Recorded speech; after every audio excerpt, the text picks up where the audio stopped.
Gusto niyo na bang magtrabaho? Si BBM! Ayun, ang tagal nang hindi nagtatrabaho si BBM. Na-scam tayo ni BBM.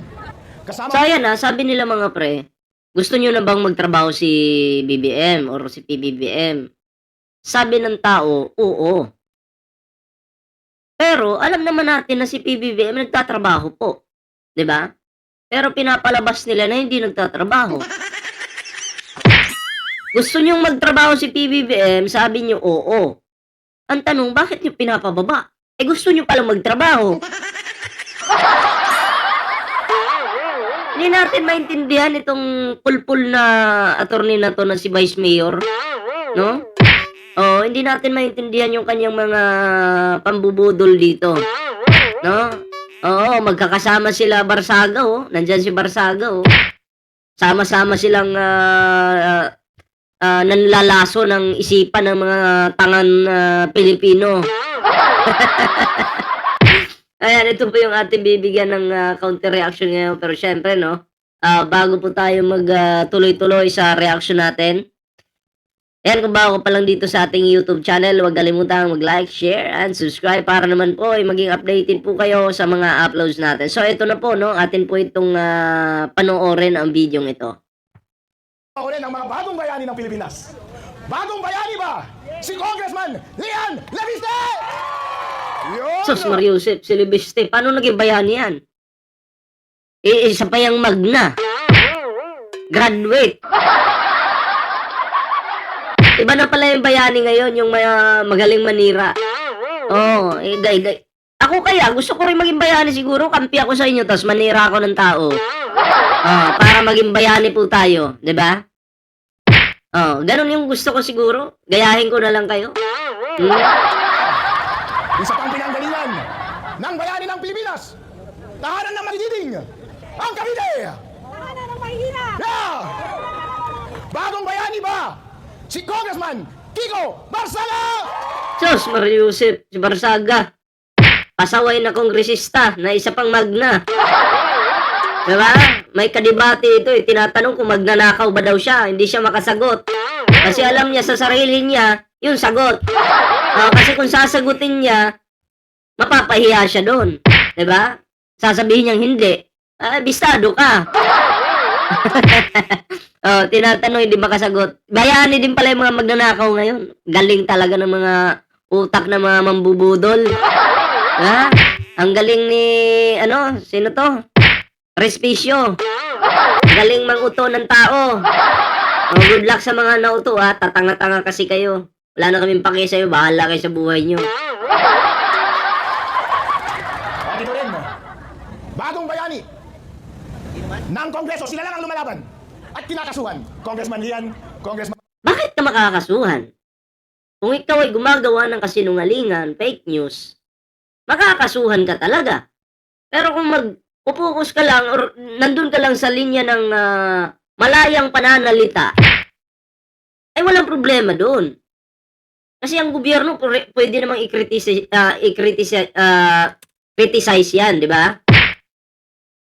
Pwede. Pero kung hahaluan mo na ng kasinungalingan, aakusahan mo yung tao, ganyan, kaso talaga. Di ba? Ganun lang yun. Congressman Kiko at si Congressman Paulo. Bagong bayani ito. Sagutin niyo ako. Bagong bayani ba? Si Congressman Paulo Marcoleto! Yeah! Mamimigay ng piluka!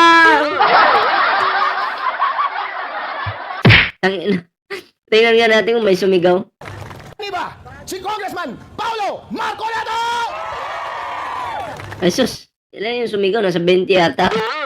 Kasi karamihan po dyan, sa mga tao dyan, hindi po sulit yan. May iba dyan na nagko-content sa Facebook. No? Kaya sila nandyan at nagvi-video. Pero wala talaga silang pakialam dyan sa mga taong yan. Ganun talaga yan, di ba? Pero, yun nga, mga pre, no? Ang mga Duterte ngayon, wala nang naniniwala. Kasi kung sulit talaga, 31 million, 32 million kayo, dapat napuno yung lugar na yan kung saan kayo nag-rally. Bakit nilalangaw kayo? Ayun, may mga space po. Ako po si Atty. Harold Respicio. Vice Mayor po ako ng Reyna Mercedes Isabela. Isa po akong Ilocano. At madalas ko pong nakakasama si Lian, si Kiko, at si Congressman Paulo Marcoleta. At nandito ako ngayon, kasama ko kayo para manawagan sa ating Pangulo na sa wakas ay magtrabaho ka na, sir! Oh, yun naman pala eh. Nananawagang magtrabaho. Nagtatrabaho naman yung Pangulo. Diba? Hindi natin maintindihan itong mga taong ito. Ano ba talaga? Magtrabaho o bumaba? Diba? Pero ang panawagan mo dito, magtrabaho. Nagtatrabaho naman yung Pangulo. Anong gusto mong trabaho? Dapat sabihin mo yan kay Sara Duterte kasi tamad yun. Gusto niyo na bang magtrabaho si BBM? Gusto ko isigaw ninyo ng napakalakas. Malapit lang ang Malacanang dito. Gusto niyo na bang magtrabaho si BBM? Ayun. Ang tagal nang hindi nagtatrabaho si BBM. Na-scam tayo ni BBM. Sino bumoto kay BBM? Ako bumoto kay BBM. Ilocano ako eh. Doon sa Northern Luzon. Na-scam ka ba? Imagine, lawyer ka, na-scam ka. Ibig sabihin, bobo kang lawyer ka. Diba? Eh kami, hindi naman kami lawyer, pero hindi naman kami na-scam. Ikaw, lawyer ka, na-scam ka, di bobo ka pala.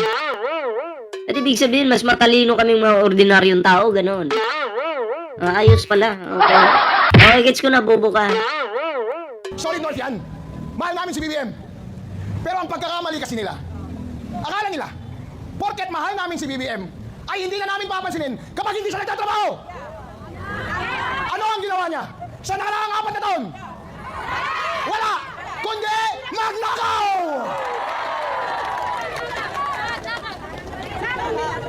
Kaya ngayon ang ating panawagan ay tanggalin na ang excise tax, tanggalin ang VAT, para sa panahon ng krisis ngayon, ay maibsan naman ang ating kahirapan. Gusto niyo ba yan? BBM, pagkakataon mo na ito. Hindi pa uwi ang lahat. Paano maniniwala sa'yo si PBBM kung bobo ka? Di ba nabudol ka nga? Sabi mo nabudol ka ni PBBM, si PBBM pa yung nakapambudol sa'yo. Ibig sabihin, mas mautak si PBBM kumpara sa'yo. Eh bakit magbibigay ka ng advice sa nakautak sa'yo? O nautakan ka, di ba? Nautakan ka ni PBBM, bakit bibigyan mo yung tao ng advice? Dapat si PBBM yung magbigay ng advice sa'yo. Sabihin sa'yo na, o alam mo na, respisyo ha, sa susunod, huwag ka nang pabudol sa akin. Oh. Eh, nabudol ka daw eh. Sabi mo, di ba? Pero kami, hindi po kami nabudol.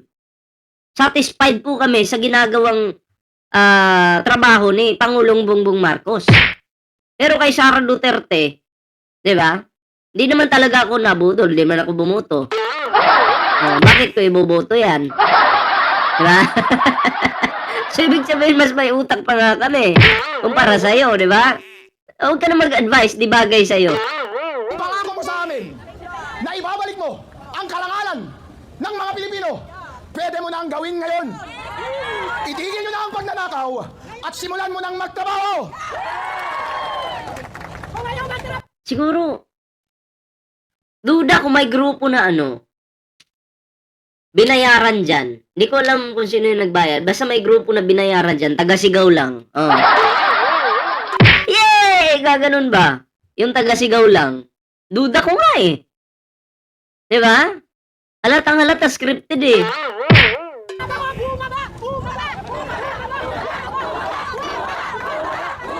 Yang may mga dala-dala ng Yang may, ayan anong tawag dyan? Ito. Yan, mga paldo yan. Oh, lalo na yung team leader dyan, paldo.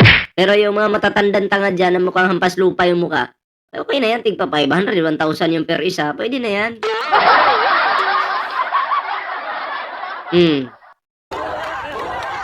Alright, BBM, gusto ka na nilang bumaba. Pero ang problema, anong inaatupag ni BBM? Gustong tanggalin si Sara. Dahil gusto niyang ipagkait sa inyo, mga kababayan kong Pilipino, ang karapatan ninyong mamili ng gusto nyong leader sa susunod. Mali. Kaya pinapa-impeach yan si Sara Duterte. Gustong matanggal ng gobyerno ni PBBM. Hindi naman po si PBBM lang. Okay? Gobyerno ni PBBM, marami po yan. Kaya gustong matanggal kasi magnanakaw, di umano. Nagbabanta, nanunuhol. yung confidential funds nawawala, 'di ba? May ikakanta pa si Romel Madriaga, 'di ba? Nasa batas 'yan eh. Kapag ikaw ay nagnanakaw ka na lang, hindi mo na kaya magtrabaho, puro ka na lang kayabangan, pagbabanta, it's time na siguro na i-impeach ka. 'Di ba? Pero sa totoo lang mga pre, wala pong sinabi yung Pangulong Bongbong Marcos na, "Hoy, Sara Duterte, bumaba ka." Wala. Dinadaan po lahat sa proseso kasi kung malinis ka, absuelto ka. Ngayon, kung madumi ka, yari ka talaga. Impeach talaga. Ha? Ganun lang yun. Tangina, naging lawyer ka pa. Di mo in-explain ng maayos sa mga tao dyan. Sabagay, inuuto nyo nga, di ba? Okay, tuloy nyo lang. Dahil kapag na-impeach si Vice President Sara Duterte, hindi na siya ang susunod na president natin. Gusto nyo bang mangyari na hindi maging presidente si VP Sara ng Pilipinas? Ngayon, BBM, hindi ko alam kung kaya mo pa magtrabaho sa sobrang kakakaukin mo ng ilang taon. At ngayon siguro, sa Ano sabi? Ano sabi? Ngayon, BBM, hindi ko alam kung Inahan natin yung ano. Okay. kaya mo pa magtrabaho sa sobrang kakakaukin mo. Oh, okay. Sa sobrang kakakokain daw. Sabi ng kupal. Kala ko matalino, bobo talaga. Yung tayo ni Harry Roque, kinain po ni Respicio. Attorney Vice Mayor Respicio, kinain niya yung tayo ni Harry Roque. Kasi sino ba yung nagpakalat nun si Harry Roque, di ba? Masarap ba yung tayo ni Harry Roque, Respicio? Nasarapan siguro to. 'Di ba? Hindi po basta-basta yan yung magsasabi kang nagkukukain yung Pangulo. Nako, dapat po umaksyon yung ating gobyerno kasi dapat madisbar to no? Oo, parang hindi ka na pwede maging lawyer kung ganyan yung pananalita mo, pangkanto ka na lang. 'Di ba? Para kang tatanga-tanga dyan. Hindi mo pinag-iisipan yung mga sinasabi mo. Aba, mahiya-hiya ka naman. Ng ilang taon. At ngayon siguro, sa sobrang stress mo, ay nagkakasakit ka na. So, ibig sabihin, pag nagkasakit yung tao, stress. So, ganun pala yun?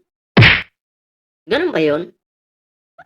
Lahat naman ng tao nagkakasakit, tanga.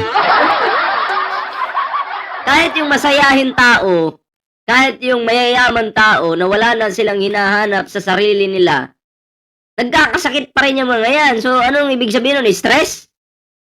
Wala talaga. Bobo ka, mahina ka. Kulang ka sa utak.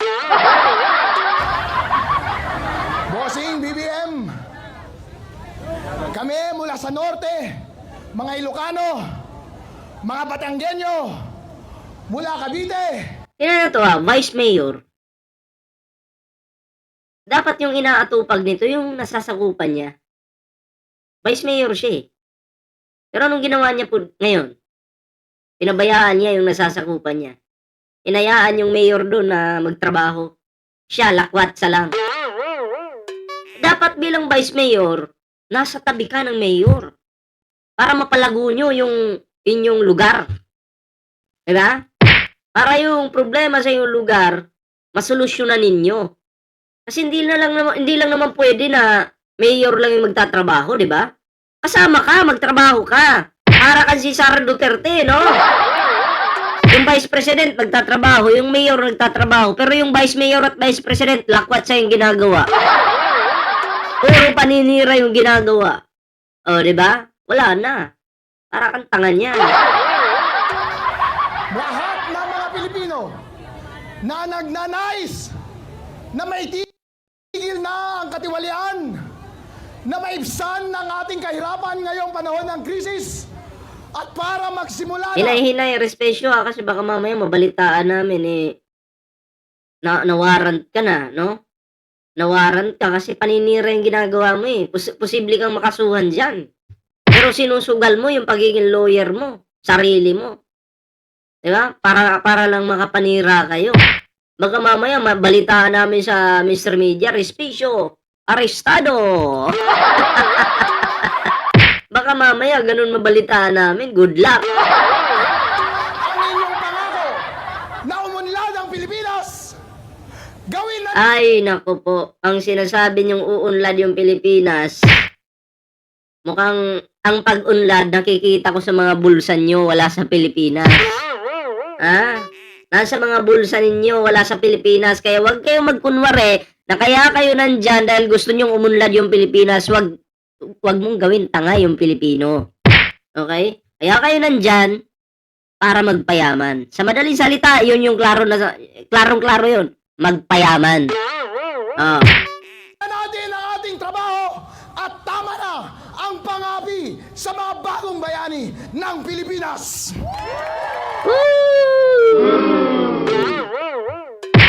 Ang ina natin. Pang-aapi, ulitin natin. Na natin ang ating trabaho at tama na ang pangapi sa mga bagong bayani ng Pilipinas. Ayun na, gawin daw natin yung ating trabaho. Pero nasan ka ba ngayon, Vice Mayor? Nagrarally, naninira sa gobyerno. Trabaho ba yung ginagawa mo? Hindi naman trabaho yan eh. Lakwatsa yung ginagawa mo. Ha? Lakwatsa, naglalakwat, saka hindi yan matatawag na trabaho. Tandaan mo yan. Nakakahiya ka. Diba? Yung ginagawa po nila, trabaho po ba yan? Diba? Trabaho po ba ito? Hindi. Buti pa yung mayor, nagtatrabaho, abang walang vice mayor. Pinapasahuran ka naman ng tama ng taong bayan, ng gobyerno. Pero hindi ka nagtatrabaho ng tama. Ikaw yung magtrabaho. At si Sara Duterte magtrabaho ka rin. Diba? Ganun lang. Ayun ako. Kayo mga pre, anong reaction niyo dito? Ayan, comment down below para naman po mabasa natin yung inyong kanya-kanyang komento at reaksyon, ano? Pero syempre, bago po tayo magtapos sa ating video ngayon, ayan, kung bago ka pa lang dito sa ating YouTube channel, huwag kalimutang mag-like, share, and subscribe para naman po maging updated kayo sa mga uploads natin. At yun na nga mga pre, no? Hanggang dito lang muna yung ating video at magkita-kita po tayo sa susunod na video. Ingat po lahat, magandang araw po sa inyo.